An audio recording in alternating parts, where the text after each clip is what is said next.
अब तक हमने देखा कि जिनो अपने म्यूटेंट स्किल से एंड किंग को मार गिराता है। वही चैन की जान खतरे में देखकर उसे हील करने का कोई रास्ता नजर नहीं आ रहा था, तो जिनो एस रैंक हंटर बिंग को अपना शैडो सोल्डर बना लेता है। ये देखकर चोई और माडोंग चौंक जाता है। फिर बिंग हंटर चैन के पास जाकर अपनी मैजिक स्पेल बुक निकालता है और वो हंटर चैन को हील करना शुरू कर देता है। अपने यार को देख यह इमोशनल हो जाता है। जिनो बोलता है, मैं जान गया हूँ बिंग कैसा इंसान था, मैं उसे ऑर्डर भी नहीं दिया और वो चेन को हील करना शुरू हो गया। इसका मतलब वो काफी सॉफ्ट हार्टेड इंसान था। यह बोलता है, लेकिन अब ये बॉय नहीं रहा। वही कैमरामैन भी जान गया था कि जिनवो ने कैमरा बंद करने के लिए क्यों कहा था, क्योंकि उसे वो ऐसा स्किल पूरी दुनिया को नहीं दिखा सकता। जो ये सोचता है जितना मुश्किल बैटल होगा ये बंदा उतना ही स्ट्रॉन्ग बनेगा। ये काफी खतरनाक पावर है। यहू बोलता है, मुझे पता है तुम आगे और बैटल्स लड़ोगे, तुम बिंग को हीलिंग स्पेल की जरूरत पड़ेगा, लेकिन मैं तुम्हें बताना चाहता हूँ कि बिंग को फाइट करना बिल्कुल भी पसंद नहीं था। क्या ये मुमकिन है कि तुम उसे फाइट में ना भेजो? जिनो सोचकर बोलता है, तुमने दूसरी बार मेरे कंधे पर हाथ रखा है, लेकिन इस बार तुम हुक्म नहीं दे रहे हो, बल्कि रिक्वेस्ट कर रहे हो। वैसे मैं भी ये सोच रहा था। फिर जिनो बिंग के पास जाकर एक्सट्रैक्शन कैंसिल कर देता है और इस रैंक हंटर बिंग को शैडो आजाद हो जाता है। ये देखकर यहू दिल से जिनो का शुक्रिया अदा करता है। फिर हेल्पिंग टीम वहां से आ जाता है और सभी हंटर्स हेलीकॉप्टर में जाने लगता है, लेकिन जिनो बोलता है, मैं इधर ही रुकूंगा क्योंकि अब कुछ काम बाकी है और तुम टेंशन फ्री होकर जाओ, मैं तुम्हारे रास्ता साफ करता हूँ। फिर जिनो काजल को सम्मान करता है और उस पे बैठकर एंड्स पर अटैक कर देता है। वही जापान की खस्ती में होशो बोलता है, तुम नहीं जानते वो मॉन्स्टर कितना खतरनाक था, तभी कोटा यूजी भी कुछ कर ना सके। मैं बता रहा हूँ, कोई भी हंटर उस मॉन्स्टर को मार नहीं सकता, ये रेड एक फेलियर होगा। राइजी बोलता है, टेंशन मत लो क्योंकि वो मॉन्स्टर मर चुका है। ये सुनकर होशो को यहाँ पर यकीन नहीं हो रहा था, तो राइजी बताता है, साउथ कोरिया के सोंग जिनो ने उसे एंट मॉन्स्टर को मार दिया है। वही जिनो को एंट्स का एक तबाह करने पर भी एक्सपीरियंस मिल रहा था। फिर वो जिनो को अपने इन्वेंट्री में एक यूनिक शॉट दिखता है, मैं तो इसके बारे में भूल गया था, जिनो सोचता है। फिर वो उसे शॉट को घुमाता है और उसके पावर देखकर जिनो भी शॉक हो जाता है। वही अमेरिका में डायरेक्टर डेविड पर ने भी जिनो के पावर्स टीवी पर देख रहा रहता है। डेविड बोलता है, तुम मेरा जवाब पता है, तब भी तुम मुझे आधी रात में फुटेज दिखाने आए हो। माइकल बोलता है, एक ऐसा हंटर जो हजारों सोल्जर्स को कंट्रोल कर सकता है, उसे साउथ कोरिया जैसे छोटे कंट्री में नहीं होना चाहिए। डेविड को भी ऐसा ही लग रहा था और वो जिनो के बारे में और इन्फॉर्मेशन मांगता है। मिचेल एक फाइल निकालता है जिसे संग हुआंग का इंसिडेंट लिखा था। मिचेल बोलता है, कुछ महीने पहले नॉर्थ ईस्ट अमेरिका के एक ए रैंक डंजन में संग हुआंग का निकला था, जिसे शुरुआत में तो लोग मॉन्स्टर समझ रहे थे, लेकिन वो बोल रहा था कि मैं साउथ कोरिया का हंटर हूँ। फिर जब मैं देखा और डाटा चेक किया तो मुझे पता चला कि हुआंग और संग जिनो बाप बेटे हैं।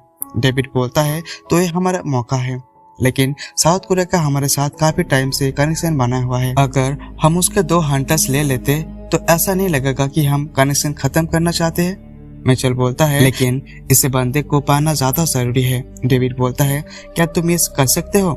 मिचेल बोलता है, मैंने अपनी पूरी कोशिश करूंगा। वही जिनो का जीजो आइलैंड में 100 लेवल हो चुका है। फिर जिनो एंड किंग की बॉडी को पास आ जाता है, जिसे बहुत ही खतरनाक ऑरा निकल रहा था। फिर जिनो हाथ बढ़ाकर बोलता है, आरएस, और जिनो एक अंधेरी जगह में आ जाता है। जिनो को लग रहा था कि शैडो एक्सटेंशन फेल हो जाएगा, फिर भी उसे पीछे से आवाज आता है, तो मैं वापस आ गया हूँ। जिनो देखता है कि एंड किंग आप उसका शैडो शोल्डर बन चुका है। जिनो को नजर आता है कि एंड किंग का रैंक जनरल है, जो कि जिनो ने आज तक नहीं देखा।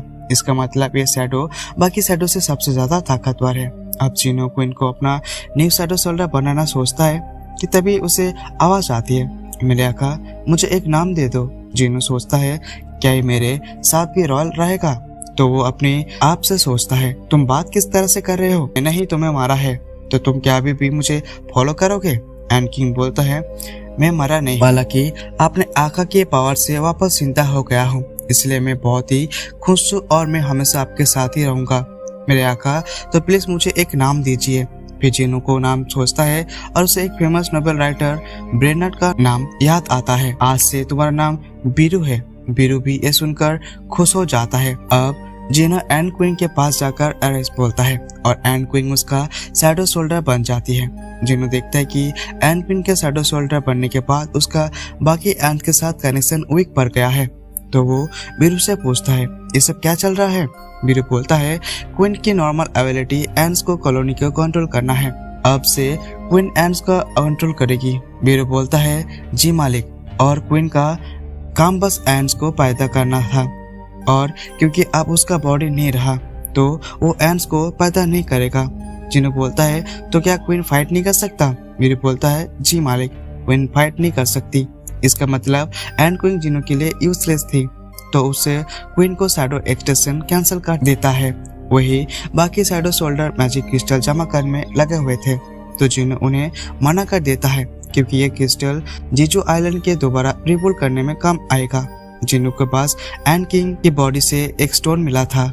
अब जिनो सोचता है कि क्या मैं बाकी एंड्स को अपने शैडो शोल्डर में आ पाऊंगा। बीरू बोलता है मालिक, अब एंड्स को कोई भी लीडर नहीं रहा, तो वो बस इधर उधर पहले घूमेगा। जिनो बोलता है क्या तुम बता सकते हो कि टोटल कितने एंड्स बाकी है। बीरू बोलता है रेड सोनो से पहले टोटल 8700 एंड्स था, 4000 एंड्स बाकी है। जिनो को लग रहा था एंड्स आता होंगे, लेकिन इतना ज्यादा हो गया उससे खबर भी नहीं था। क्या तुम इन सभी एंड्स को मार सकते हो। बीरू बोलता है अगर आप मुझे हुक्म दे तो। वही शिप में हंटर्स इन एंड से जंग लड़ रहे थे और लेमन सैंक की तो फटी पड़ी थी। एक हंटर सोचता है कि ये बस कैन का ए रैंक है और अंदर से तो ये बिल्कुल खोखला है। एंड साउथ कोरिया की जमीन तक पहुंच गया था। हंटर्स को समझ नहीं आता कि वो इन सभी एंड्स को मार पाएगा या फिर नहीं। फिर अचानक से एक ब्लू कलर की रोशनी इन एंड्स को मार देता है और हैंड्स को भी समझ में नहीं आता कि आखिर क्या हुआ। आंखों के सामने देखकर भी नहीं सका। असल में ये बुरू था जो अपनी सुपर स्पीड से इन एंड्स को मार देता है। वही दूसरी एंड कॉलोनी चाइना तक पहुंच जाता है, लेकिन वहां चाइना का हंटर एंड्स को स्वागत के लिए तैयार खड़ा था। फिर ये हंटर इन सभी एंड्स को मार गिराता है जो इन छोटे चींटियों की जगह से एंड से लड़ना चाहता था। दूसरी तरफ अमेरिका का एक हंटर भी जिनो की फाइट देख कर रहा था, जो अपनी असिस्टेंट लौरा से कहता है हो सकता है डोंगसू के भाई को जिनो ने मारा है, तो मैं उसके भाई का बदला लूंगा। क्या ये सही है। लौरा बोलता है लगता तो है। और ये हंटर थॉमस एंड्रो जो और स्कैवेंजर गिल्ड का मालिक है। लौरा बोलता है अगर जिनो और डोंग की फाइट को हो गए तो आप क्या करोगे। थॉमस एंड्री बोलता है डोंगसू स्कैवेंजर गिल्ड का हिस्सा है और अगर कोई मेरे गिल्ड को लोगों को हाथ लगाया तो मैं उसे जान से मार दूंगा। मिलिट्री और उससे कुछ हंटर्स जीजू आइलैंड पर मैजिक स्टोन कलेक्ट करता है। पार्क बोलता है एक ऐसा आदमी था जिसे पूरी जिंदगी ओलंपिक में हिस्सा लेने के लिए ट्रेनिंग करी और उसकी ट्रेनिंग बहुत ही हार्ड था, लेकिन जिस दिन ओलंपिक शुरू होने वाला था उस दिन वो अकेन हो जाता है। उसी वजह से वो ओलंपिक में हिस्सा ना ले सका।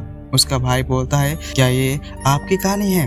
पार्क बोलता है भले उस आदमी का ड्रीम टूट गया, लेकिन उसका ड्रीम है कि वो इसी कंट्री में सबसे बड़ी गिल्ड बनाएगा। उसका चेला बोलता है मुझे लगता है कि आप ही होगे। फिर पार्क मैजिक स्टोन उठाकर बोलता है अगर हम ये ले ले तो हमारे गिल्ड का मेंबर ऑन बन जाएगा। वही जिससे खेंटर उसको ऐसे कहने से मना कर रहा था। कलेक्शन फिर वहाँ बोलता है आ जाता है आप टेंशन मत लो, अगर कोई एंड बच गया होगा हम उसे मार देंगे। फिर वो कलेक्शन चिल्लाते हुए बोलता है तुम कौन हो।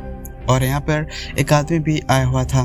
पार्क सोचता है कि इसे एसोसिएट वाले बंदे ही होना चाहिए, तो वो इसे आदमी का आइडेंटिटी मांगता है और बोलता है अगर तुम हमारे ऑर्डर्स नहीं मानोगे तो तुम्हारे गोली मार देंगे।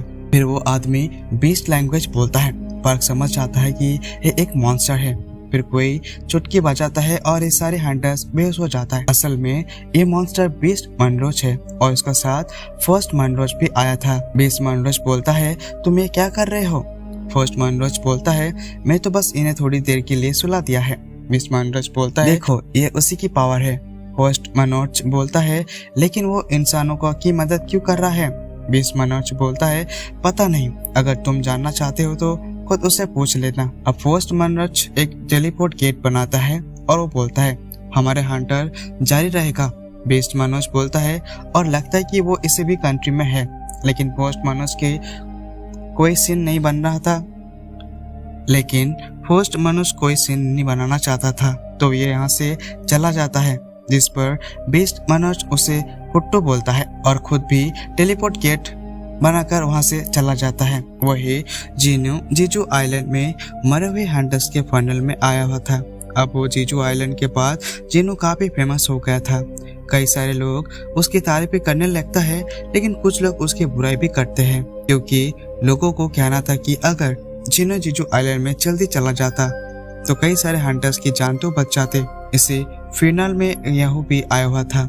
यहू बोलता है, पहले मुझे लगता था कि एक अकेला हीरो कभी जंग नहीं जीत सकता, लेकिन अब मुझे लगता है कि मैं गलत था। अपने सारा बुलंदर को तुम इसे कहानी को में हीरो हो। फिर यहू उसे शुक्रिया बोलता है। जीनू की नजर चाही पर एक पड़ती है, इसे देखते ही शर्मा जाती है और ये देखकर जीनू भी तो कन्फ्यूज हो जाता है। फिर जीनू गन ही को पास आते हुए, क्योंकि जीनू अपनी खुद की कील बनाना चाहता था, फिर गन ही बोलता है, क्या तुम जीजू आइलैंड पे इस कोई बैरियर बनाया था? ये सुनकर जीनू चौंक जाता है। गन ही बोलता है, हाल ही में कुछ हंटर्स जीजू आइलैंड पे मैजिक स्टोन कलेक्ट करने गए थे, वही सभी हंटर्स बेहोश हो गए थे, तो मुझे लगा कि तुमने कोई बैरियर बनाया होगा। जीनू बोलता है, लेकिन मैं तो कुछ बैरियर बनाया नहीं, वैसे जो लोग बेहोश हो गए थे उन्हें कोई इन्फॉर्मेशन दी। जीनू बोलता है, उन हंटर्स को कुछ भी याद नहीं है कि वहाँ पर क्या हुआ था। जीनू सोचता है, क्या पता एंड्स ने कोई स्ट्रैप बिछाया हो। गुन ही बंदा ही उससे बताता है कि दूसरे मीटिंग का टाइम हो गया है, तो किन्नू वहाँ से चला जाता है। जीनू बोलता है, मेरे भी वापस जाने का वक्त आ गया है। फिर जाते हुए पार्किंग लॉट में जीनू का मुलाकात अमेरिका के स्पेशल एजेंट एडम से होता है। एडम बोलता है, मैं आपके ऑफिस में भी गया था, लेकिन आप वहाँ पे नहीं थे। जीनू सोचता है, ये हो बता तो रहा था कि कोई फाउंडेशन उसे मिलने आया था। जीनू पूछता है कि एडम को उससे क्या काम है। एडम बोलता है, मैं आपको ऐसी इन्फॉर्मेशन देना चाहता हूँ किसी और कंट्री के पास नहीं है सिवाय हमारे। जीनू बोलता है, लेकिन ये स्पेशल इन्फॉर्मेशन तुम मुझे क्यों देना चाहते हो? एडम बोलता है स्पेशल इन्फॉर्मेशन स्पेशल बंदे के लिए, लेकिन जीनू से मना कर देता है। उसे एडम पे भरोसा नहीं था। एडम बोलता है, मैं अपना जरूरी पट्टा तो भूल ही गया। क्या तुम्हें पता कि एसन वैकन जो दूसरे वैकन की पावर्स बढ़ा सकता है? ये सुनकर जीनू के आदम को साथ आ जाता है। बात उसके मुलाकात है और बोलता है, मैं कैसे होता है डॉक्यूमेंट्स इमिग्रेशन डॉक्यूमेंट से।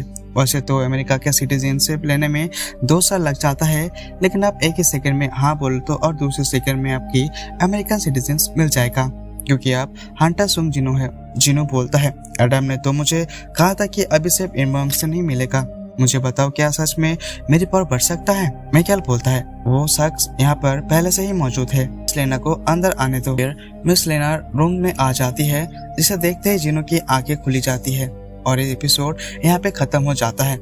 और इसी के साथ इसका आखिरी एपिसोड था और ये एपिसोड खत्म होता है, जो कि इस सीजन का आखिरी एपिसोड था।